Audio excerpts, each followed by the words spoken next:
High বন্ধুরা, নমস্কার। সবাই কেমন আছো? এই গরমে আশা করি সবাই ভালো আছো মোটামুটি। তো আজকের আমার দুপুরের লাঞ্চ।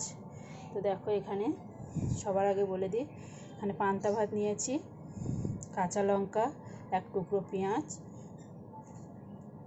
দিয়ে দিচ্ছি স্বাদ অনুযায়ী নুন।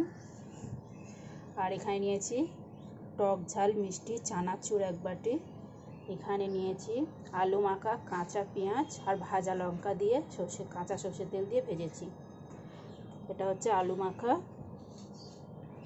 আর এখানে হচ্ছে এটা বেশি করে কাঁচা লঙ্কা আর পেঁয়াজ দিয়ে ডাল বাটা দিয়ে বড়া করা, খুব পাতলা পাতলা করে মচমচে করে ভেজেছি। এখানে হচ্ছে ডালের বড়া, আর এটা হচ্ছে ডিম ভাজা, ডিমের অমলেট। তো এই হচ্ছে আজকের মেনু, আজকের দুপুরের। সকালে অনেকটা কাজ ছিল আর আগের দিনের অনেকটা ভাত ছিল, তাই আজকের আর রান্নাবান্না কিছু করিনি। এখানে আমার একটা জিনিস মিস হয়ে গেছে, ওটা আমি কাটতে ভুলে গেছি, তো পরে অবশ্যই অ্যাড করব। আমি হচ্ছে এখানে গন্ধরাজ লেবু, তো একটুখানি আমি ওটা কেটে নিয়ে এসে দেখাচ্ছি। এই যে দেখুন বন্ধুরা, গন্ধরাজ লেবু কেটে নিয়েছি। পান্তা ভাতে একটু গন্ধরাজ লেবু হলে কিন্তু দারুণ ফাটাফাটি হয়।